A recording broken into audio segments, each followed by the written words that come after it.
Bem-vindo a mais um conto meu. Se gostar, faça um comentário, deixe um gosto e subscreva. Se desejar receber uma notificação sempre que eu edito um novo vídeo, carregue no sino junto ao botão de subscrever. Espero que goste e até à próxima. Outras duas inspirações pesadas. A vontade de ir trabalhar simplesmente não vem. Depois de 30 anos a conduzir um caminhão, por muito que Manuel inicialmente até retirasse prazer do seu trabalho, chega uma altura em que toda a tarefa se torna repetitiva, acabando por eliminar totalmente o prazer de a fazer. Hoje em particular, Manuel não tem vontade de sair da cama. Para completar o seu desânimo, a discussão com o seu filho na noite passada mantinha-o na cama, a fim de evitar o rapaz. Tanto do seu suor, do seu esforço, para o colocar num bom curso, para ele simplesmente querer deixar tudo a troco de um sonho tolo. Manuel conhecia a vida, e sabia-o bem. Ela não é para sonhos.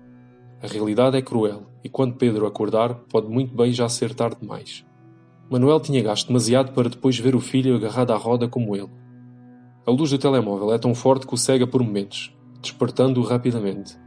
As notícias não são boas. Já não pode continuar na cama. Contrariado, põe os pés no chão, expirando pesadamente outra vez. Rapidamente, pega numa roupa e sai para fora do quarto. Vozes ouvem-se da cozinha, sussurros exaltados, a conversa que ele já esperava na cozinha. Ele como o mal da fita na sua própria história. O seu coração acelera. Então seria ele o alvo da sua própria família, apenas por ser o mais racional? Outra inspiração pesada. Entra para a casa de banho. Muda de ideias. A vontade de ir trabalhar assume o desejo de sair dali. O som da porta a bater surpreende-o. Era fim de semana e aquele rapaz nunca saíra cedo de manhã, a não ser por obrigação. O seu filho queria evitá-lo tanto como ele. Melhor assim, pensa com os seus botões. Já estava farto de lidar com a sua ingratidão. Bom dia, já preparaste a marmita? Manuel pergunta assim que entra na cozinha, tentando manter a conversa com a esposa num assunto prático, inócuo para ambos. Há o resto do jantar de ontem.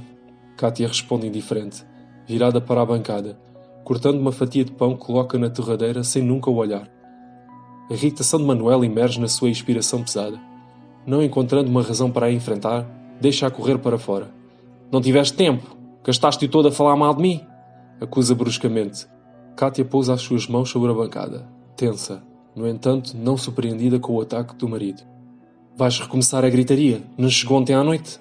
Responde-lhe ela sobre o ombro, visivelmente magoada com a atitude de Manuel na noite anterior, onde os ânimos se tinham exaltado bastante. Eu é que estou a recomeçar?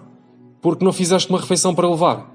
Continua o homem a perguntar de forma acusatória, sabendo bem que a ausência da refeição se deve ao facto de Kátia estar chateada consigo.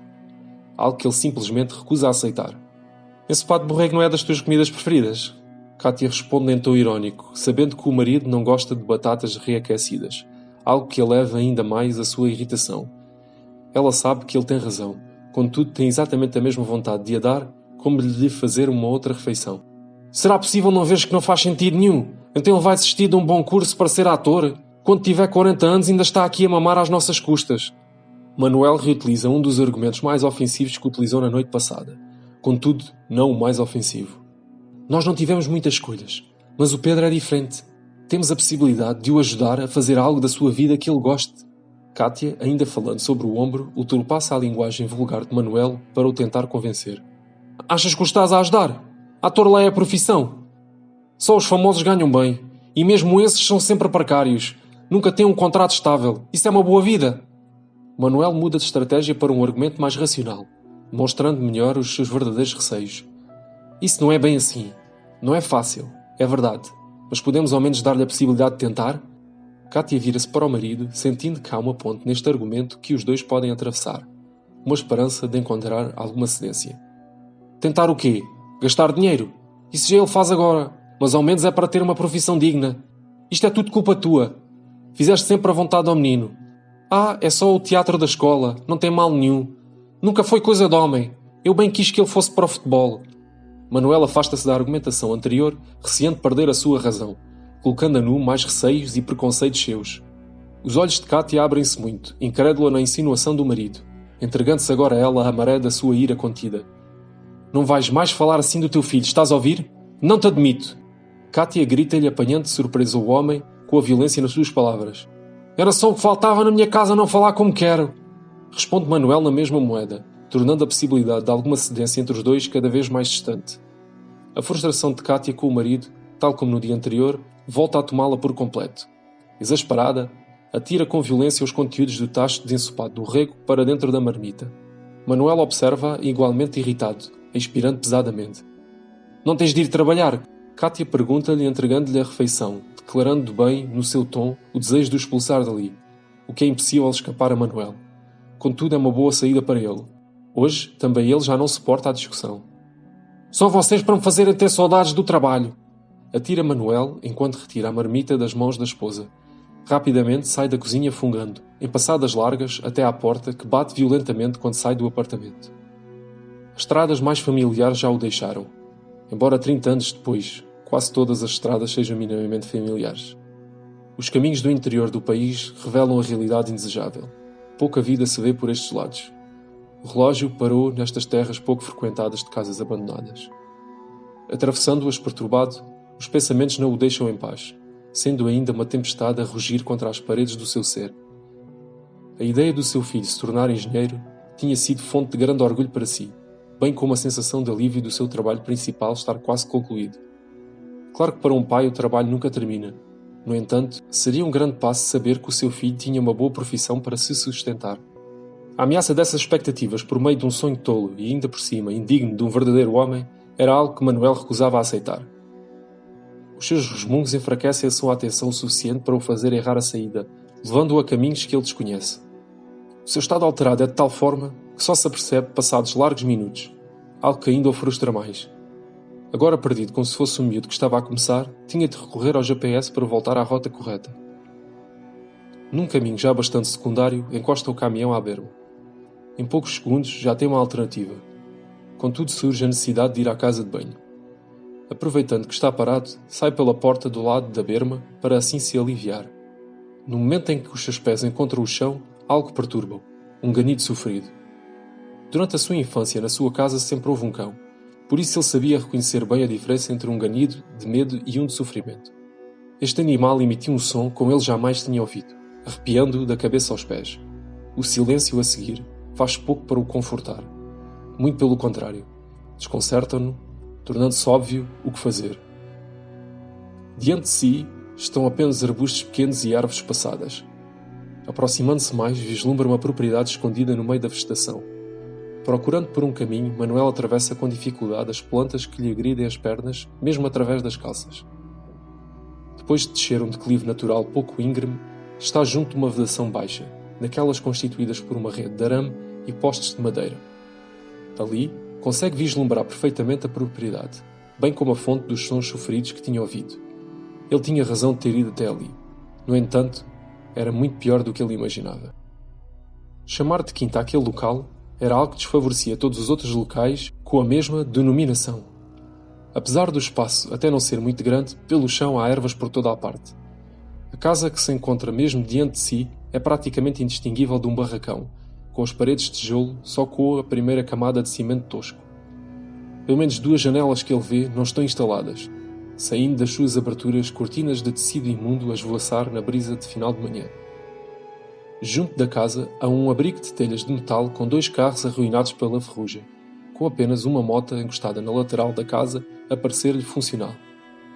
A completar o ar desolador, à sua esquerda, debaixo de uma árvore magra que se assemelha mais a uma vassoura invertida, incapaz de produzir um real abrigo tanto ao sol como à intempérie, está um cão preso por uma corrente. A razão dos seus gemidos sôfregos é agora óbvia.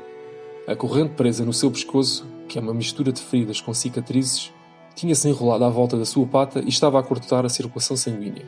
Esta já se encontrava roxa e ferida, e se ele continuasse assim, ia perdê-la.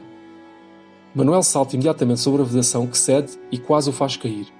Em passo atrapalhado, recupera o equilíbrio, aproximando-se do animal. Naturalmente, o cão, ferido e debilitado, desconhecendo a pessoa que se aproxima, tenta-se afastar receoso, latindo de dor com essa movimentação. Calma, tem calma, vim ajudar-te, Manuel diz-lhe suavemente, tentando demonstrar que não é uma ameaça.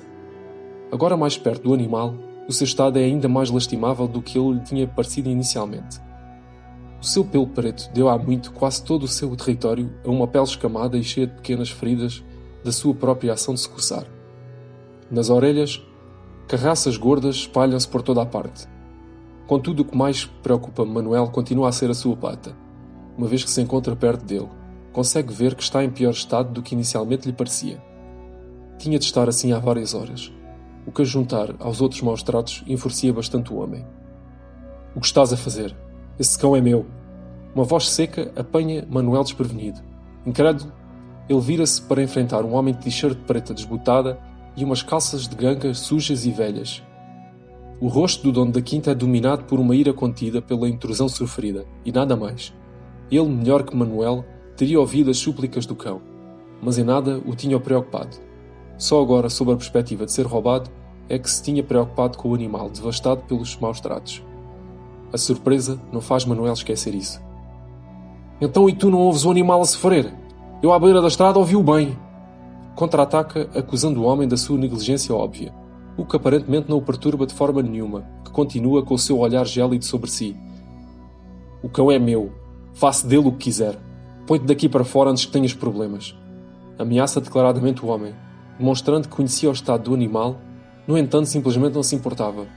Via-o como um objeto, algo seu, não como um ser vivo, aumentando ainda mais a raiva do camionista. Se é teu, então tens de tratar dele, não é deixá-lo aqui morrer aos poucos. Contrapõe, enfrentando o homem que faz apenas um sorriso ameaçador. Espera um pouco, já vês de quem é que eu vou tratar. Ele diz apenas, antes de desaparecer na abertura da sua porta. Manuel sente que aquele homem não é de fazer ameaças vãs. Olhando para o animal naquele estado lastimável, sabe que se o deixar ali, ele de certo irá morrer. Sem boas escolhas, atira-se sobre o cão, com o tempo contra si. Não pode ser brando.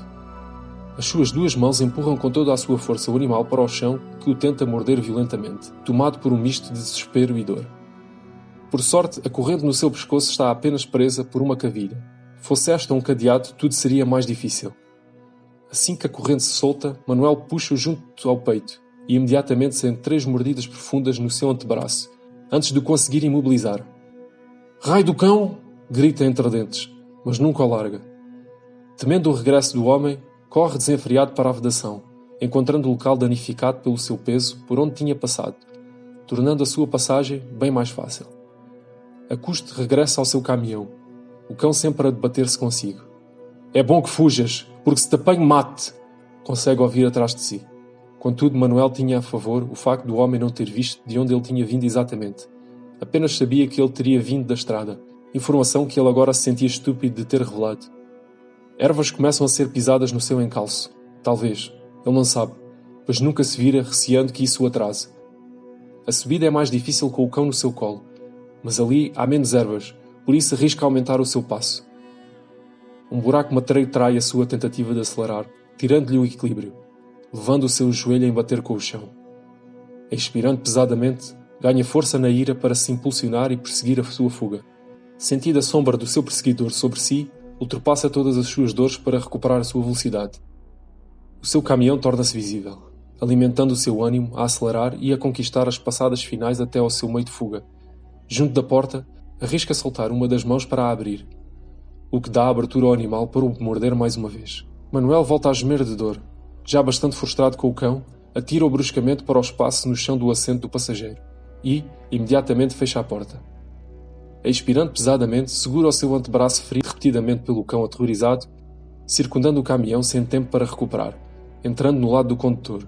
Liga o veículo com o coração desenfreado e acelera-o muito para sair dali o mais rápido que consegue, receoso de ouvir um disparo sobre si a qualquer momento. Manuel não volta a ver o homem enquanto se afasta, mas só depois de uns largos quilómetros consegue relaxar. Ao seu lado, o cão lambe a sua pata ferida, e naquele momento os seus olhares cruzam-se verdadeiramente.